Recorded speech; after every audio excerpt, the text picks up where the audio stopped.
আসসালামু আলাইকুম। Advanced learning একাডেমির পক্ষ থেকে সবাইকে জানাই আন্তরিক শুভেচ্ছা ও অভিনন্দন। সুপ্রিয় অষ্টম শ্রেণীর শিক্ষার্থীরা, আজ সমাধান করব তোমাদের গণিত বইয়ের অনুশীলনী ৩ অর্থাৎ পরিমাপ এই অধ্যায়ের সৃজনশীল প্রশ্ন ৬। এটা দেওয়া আছে তোমাদের ২০২৬ সালের গণিত বইয়ের পৃষ্ঠা ৪৬, সৃজনশীল প্রশ্ন। তো এখানে মোট ২টি প্রশ্ন দেওয়া আছে, সৃজনশীল প্রশ্ন ৬ এবং সৃজনশীল প্রশ্ন ৭। তবে আজ আমরা শুধুমাত্র সৃজনশীল প্রশ্ন ৬ সমাধান করব। একটি আয়তাকার জমির দৈর্ঘ্য ও প্রস্থ যথাক্রমে ৮০ মিটার ও ৬০ মিটার। অর্থাৎ একটি আয়তাকার জমি যার দৈর্ঘ্য ৮০ মিটার এবং প্রস্থ হলো ৬০ মিটার। জমির ভিতর ৪ মিটার চওড়া পাড় ও ৩ মিটার গভীরতা বিশিষ্ট একটি পুকুর খনন করা হলো। একটি পানির মোটর দ্বারা প্রতি সেকেন্ডে ০.১ ঘনমিটার পানি শূন্য করা যায়। এটি হলো উদ্দীপক। তো এখান থেকে আমাদেরকে ক, খ এবং গ এই তিনটি প্রশ্নের সমাধান করতে হবে। ক নং প্রশ্ন, পুকুরের গভীরতা ইঞ্চিতে প্রকাশ করো। এখানে পুকুরের গভীরতা দেওয়া আছে ৩ মিটার, অর্থাৎ মিটারে দেওয়া আছে পুকুরের গভীরতা। এটিকে আমাদের ইঞ্চিতে প্রকাশ করতে হবে। তো আমরা জানি ৩৯.৩৭ ইঞ্চিতে হলো ১ মিটার। তাহলে এখন আমরা পুকুরের গভীরতা ইঞ্চিতে প্রকাশ করব। তো ৩-এর ক নম্বর, প্রথমে লিখবো যে দেওয়া আছে পুকুরের গভীরতা দেওয়া আছে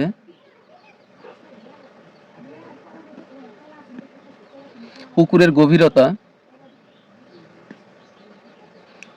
সমান ৩ মিটার। তো আমরা জানি ১ মিটার সমান ৩৯.৩৭ ইঞ্চি। এটা কিন্তু আমাদের মুখস্থ করে নিতে হবে।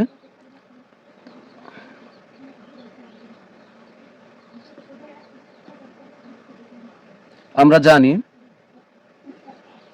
১ মিটার সমান ৩৯.৩৭ ইঞ্চি।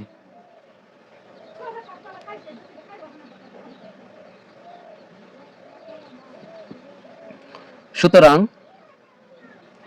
৩ মিটার সমান এই ৩৯ এর সাথে ৩ মিটার সমান ৩ গুণন ৩৯.৩৭। এখন যেহেতু এখানে আমরা ৩৯.৩৭ এখানে বসাইছি, তাহলে কিন্তু এখানে আমাদেরকে এখন এই ইঞ্চি লিখতে হবে। যেহেতু আমরা ৩ মিটারের সাথে ৩৯.৩৭ গুণ করেছি, তাহলে এখন এখানে হয়ে যাবে ইঞ্চি।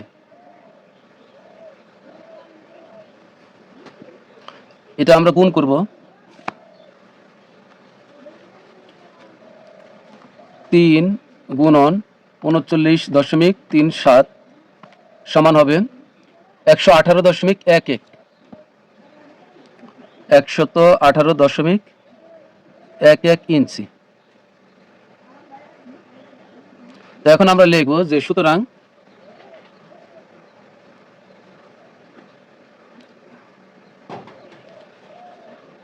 ১18.11 ইঞ্চি। তো এটা হলো আমাদের ক নং প্রশ্নের উত্তর। এখানে ইঞ্চি বানানে রস্বইকার বাদ পড়েছে, এখানে ইঞ্চি বানানে রস্বইকার হবে। তো এখন আমরা সমাধান করব হলো খ নং প্রশ্ন। খ নং প্রশ্ন, পুকুর পাড়ের ক্ষেত্রফল নির্ণয় করো। তো মনে করো এটি হলো, এই সম্পূর্ণটি হলো একটি আয়তাকার জমি। এর ভিতরে ৪ মিটার চওড়া পাড় আছে, দৈর্ঘ্য আছে ২টা পাড়। এটা হলো দৈর্ঘ্য, যেহেতু এটি বড়। একটি আয়তাকার জমির দৈর্ঘ্য মনে করো এদিকে ৮০ মিটার, এদিকেও ৮০ মিটার দৈর্ঘ্য, আর প্রস্থ হলো ৬০ মিটার, এদিকে প্রস্থ ৬০ মিটার। এখন এর ভিতরে একটি পুকুর আছে, যে এটি হলো পুকুর, আর এটা হলো ৪ মিটার চওড়া হলো পাড়। দৈর্ঘ্য আছে ২টা পাড়, এই যে একটি ৪ মিটার চওড়া পাড়, এখানে হলো একটি ৪ মিটার চওড়া পাড়। প্রস্থ হলো ৪ মিটার চওড়া বিশিষ্ট পাড়, এখানেও ৪ মিটার, প্রস্থে ৪, এখানে প্রস্থে ৪ মিটার চওড়া বিশিষ্ট পাড়। তো এখন আমরা প্রথমে এখানে বের করব হলো এই জমির ক্ষেত্রফল। যেহেতু জমিটি আয়তাকার, তাহলে জমির ক্ষেত্রফল হবে দৈর্ঘ্য গুণের প্রস্থ। তো আমরা একটা দৈর্ঘ্য আর একটা প্রস্থ গুণ করলে হবে, তার মানে হবে ৮০ আর ৬০ গুণ করলে ৬০ 4800 হবে, 4800 বর্গমিটার হবে। এই সম্পূর্ণ জমির ক্ষেত্রে 4800 বর্গমিটার হবে। আয়তকার জমির ক্ষেত্রফল। এরপরে আমরা বের করব হলো পার বাদে পুকুরের ক্ষেত্রফল। এই যে এটা হলো পুকুর, এটা পার বাদে এটা হলো পুকুর, এর ভিতরে যে ফাঁকা জায়গাটুকু আছে এখান থেকে আমরা পার বাদে পুকুরের ক্ষেত্রফল বের করব এর পরের ধাপে। তো আগে আমরা জমির ক্ষেত্রফল বের করি। তো দেওয়া আছে আয়তকার জমির দৈর্ঘ্য, এবার খ নং সমাধান করব আমরা।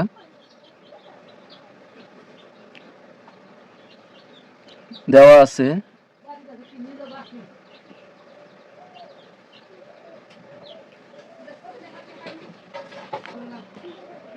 আয়তকার জমির দৈর্ঘ্য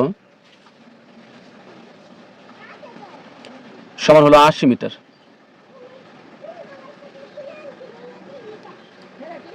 এবং আয়তকার জমির প্রস্থ সমান হলো 60 মিটার। সুতরাং আয়তকার জমির ক্ষেত্রফল আমরা জানি আয়তক্ষেত্রের ক্ষেত্রফল হলো দৈর্ঘ্য গুণন প্রস্থ। তাহলে এখানে দৈর্ঘ্য কত? 80, তাহলে 80 গুণন হবে 60, ক্ষেত্রফল হলে হবে বর্গ মিটার, এখানে হচ্ছে বর্গ মিটার। তুমি চাইলে এখানে সূত্র লিখতে পারো যে আয়তকার জমির ক্ষেত্রফল সমান দৈর্ঘ্য গুণন প্রস্থ। তো আমরা একবারে মান বসিয়ে দিলাম। তো এখানে 60 হবে 48, 1 শূন্য 1 শূন্য 2 শূন্য 4800 বর্গ মিটার। এটা হলো এই সম্পূর্ণ জমির ক্ষেত্রফল। এখন আমরা বের করব হলো পার বাদে পুকুরের দৈর্ঘ্য আর পার বাদে পুকুরের প্রস্থ আমরা বের করব। তো এখানে পার বাদে পুকুরের দৈর্ঘ্য কত হবে? এই 80 থেকে দৈর্ঘ্য 80 থেকে এখানে 4 মিটার চওড়া দৈর্ঘ্যের রাস্তা আছে দুইটা, তাহলে এই 4 যোগ 4 মোট আমরা 8 মিটার বাদ দিব এই 80 থেকে। আবার প্রস্থ থেকে বাদ দিব 60 থেকে বাদ দিব, যেহেতু প্রস্থ 4 মিটার চওড়া বিশিষ্ট দুটি রাস্তা, তো 60 থেকে বাদ দিব 4 যোগ 4 8 বাদ দিব 60 থেকে। তাহলে আগে দৈর্ঘ্য বের করি আমরা, যে পার বাদে পুকুরের দৈর্ঘ্য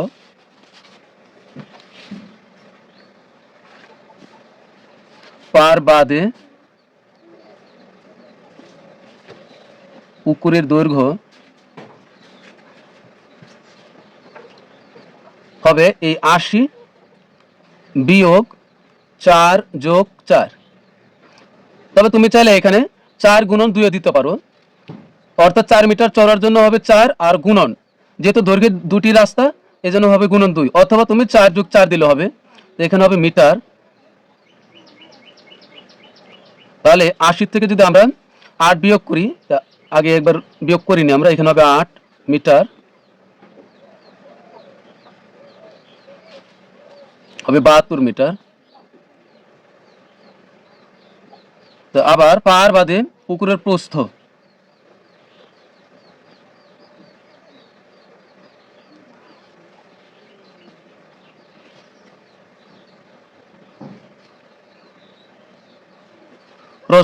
হলো 60 মিটার, আর এখান থেকে আমরা বাদ দিব যেহেতু দুইটা প্রস্থে রাস্তা আছে 4 মিটার চওড়া, 4 মিটার চওড়া দুইটি রাস্তা, তাহলে 4 যোগ 4 মিটার। এখানে 60 থেকে আমরা 8 বিয়োগ করব, 4 যোগ 4 হবে 8,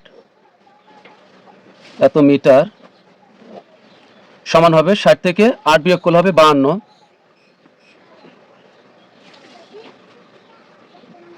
তাহলে এখন পার বাদে পুকুরের ক্ষেত্রফল কত হবে?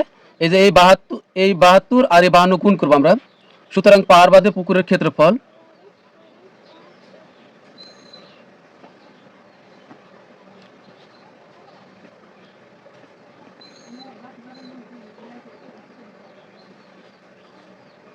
পার বাদে পুকুরের ক্ষেত্রফল হবে 72 গুণ হবে 52। এবার কিন্তু এখানে লিখবো বর্গ মিটার, ক্ষেত্রফল হলেই বর্গ এই কথাটি আসবেই, বর্গ মিটার। 72 গুণন হলো 52, 3744, 3744 বর্গ মিটার।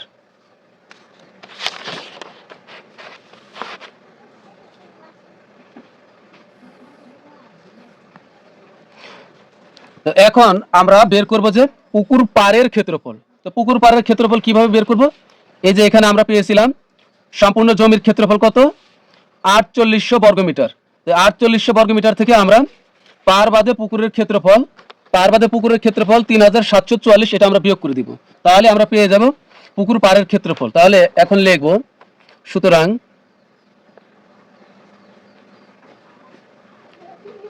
পুকুর পাড়ের ক্ষেত্রফল,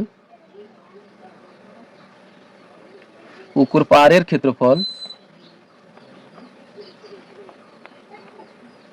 সমান 4800 বিয়োগ 3744, এখানে বর্গমিটার হবে।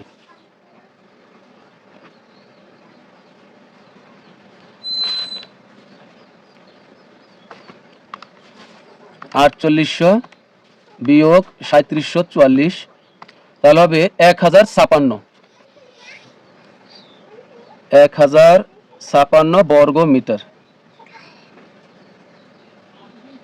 এটা হলো আমাদের পুকুর পাড়ের ক্ষেত্রফল। তো এটা হলো আমাদের খ নং প্রশ্নের উত্তর। এরপর আমরা সমাধান করব হলো সর্বশেষ গ নং প্রশ্ন। গ নং প্রশ্ন, পানিপূর্ণ পুকুরটি পানি শূন্য করতে কত সময় প্রয়োজন? মনে করো এটি হলো একটি পুকুর, এই সম্পূর্ণ পুকুর পানি দ্বারা পরিপূর্ণ।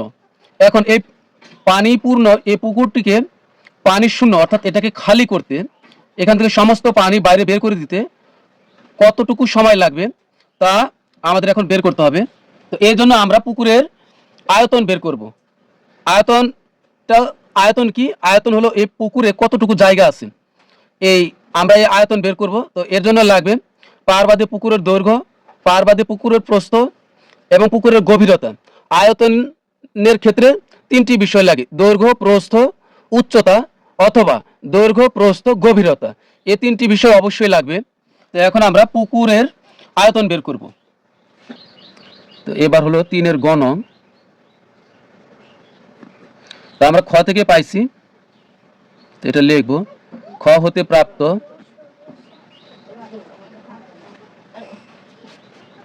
পাড়বাদী পুকুরের দৈর্ঘ্য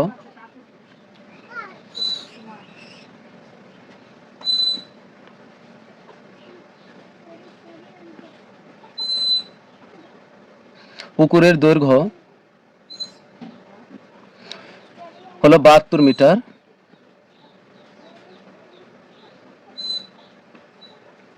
পাড়বাদী পুকুরের প্রস্থ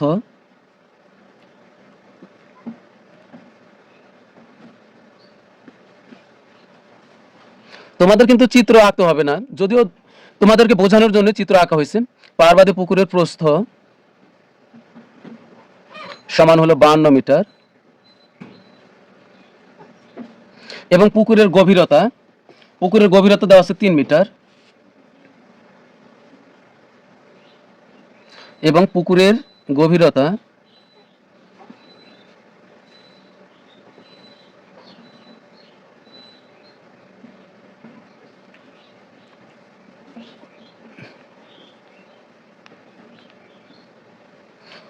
সুতরাং পুকুরের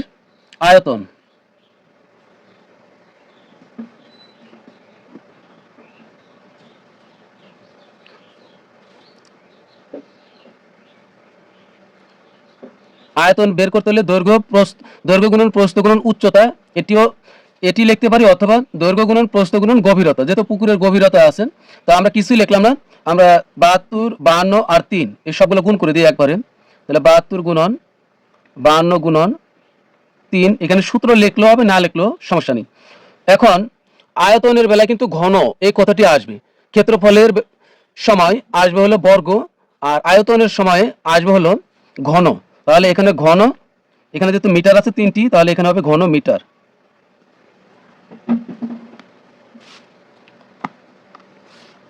বাহাত্তর গুণন 52 গুণন 3, তাহলে হবে 11,232, 11,232 ঘন মিটার। তো এখন আমাদেরকে কিন্তু এই উদ্দীপকে উল্লেখ করাই আছে যে প্রতি সেকেন্ডে 0.1 ঘনমিটার পানি শূন্য করা যায়। এখান থেকে আমরা একটি কথা সাজাবো যে 0.1 ঘনমিটার পানি সেচতে সময় প্রয়োজন 1 সেকেন্ড। তাহলে এখান থেকে লিখবো যে 0.1 ঘনমিটার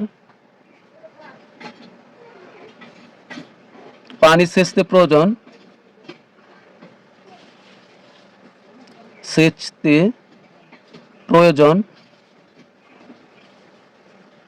1 সেকেন্ড।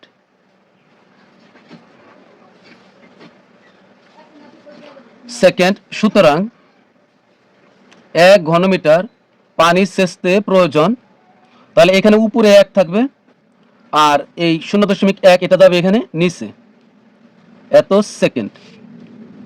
অতএব আমরা এখন আয়তন কত পেলাম? 11,232। সুতরাং 11,232 ঘনমিটার পানি সেচতে প্রয়োজন। তাহলে এখানে বেশি, উপরে কম নিচে বেশি হলে এখানে গিয়ে গুণ হবে।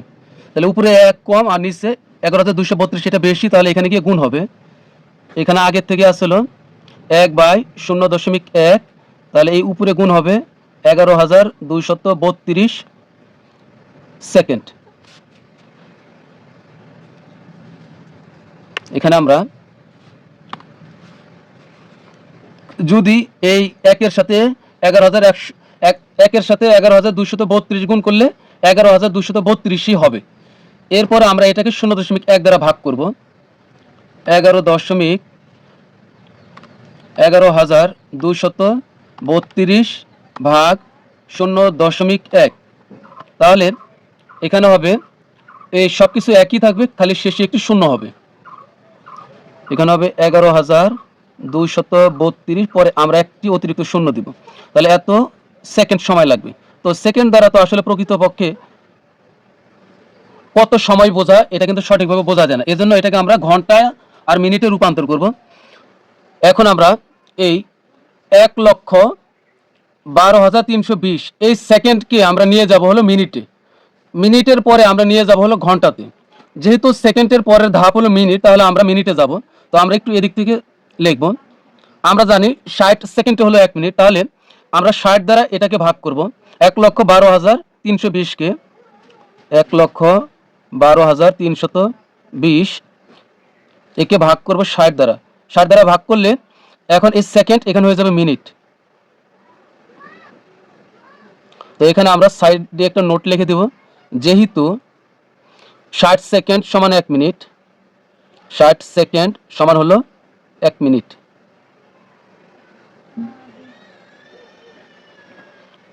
এটাকে আমরা ভাগ করব এখন। 1,12,320 ভাগ হবে 60, তাহলে হবে 1,872, 1,872 মিনিট। মিনিটের পরের ধাপ হলো কি ঘন্টা, মিনিটের সাথে একটু বড় হলো ঘন্টা। তাহলে আমরা জানি 60 মিনিটে হলো 1 ঘন্টা, তাহলে এখানে লিখব। তাহলে এখানে আমরা এই 1,872কে আমরা 60 দ্বারা ভাগ করব। তো 60 দ্বারা ভাগ করলে এখানে হয়ে যাবে, এখানে এই যে মিনিট ছিল এখন এখানে হয়ে যাবে ঘন্টা। যেহেতু উপরে 2 ফোঁটা নিচে 1 ফোঁটা, মানে হলো যেহেতু এই 60 মিনিট সমান হলো 1 ঘন্টা। তো এখানে আমরা ভাগ করি, এখানে ভাগ হবে 60, তাহলে হবে 31.2, 31.2 ঘন্টা। তাহলে এই 31.2 ঘন্টা মানে কি, এটা কিন্তু বোঝা বেশ মুশকিল। তাহলে এই দশমিকের আগ পর্যন্ত এটা হবে পরিপূর্ণ ঘন্টা, তার মানে হবে 31 ঘন্টা। এখানে এই 0.2 দ্বারা আসলে কি বোঝায়, দেখো 0.2 দ্বারা কি বোঝায়, 0.2 গুণন, আমরা জানি 60 মিনিট হলো 1 ঘন্টা, তাহলে এই 0.2 এর সাথে যদি আমরা 60 গুণ করি তাহলে কত হয়, 12 হয়। অর্থাৎ এখানে 0.2 এটির অর্থ হলো 12 মিনিট, অর্থাৎ 31.2 ঘন্টা মানে হলো 31 ঘন্টা 12 মিনিট। তার মানে এই সমস্ত পুকুরটি পানি শূন্য করতে সময় প্রয়োজন 31 ঘন্টা 12 মিনিট। সুতরাং পুকুরটি পানি শূন্য করতে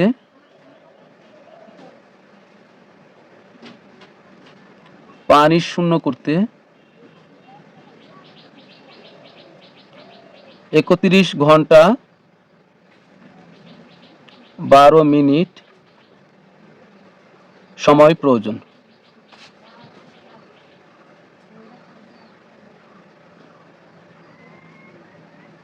তো এটাই হলো আমাদের গ নং প্রশ্নের উত্তর। তো প্রিয় শিক্ষার্থীরা, আজকের মতো আমাদের ক্লাস এখানেই শেষ। পরবর্তী ক্লাসে আমরা সৃজনশীল 7 সমাধান করব। সবাই ভালো থাকবে, সুস্থ থাকবে। আল্লাহ হাফিজ।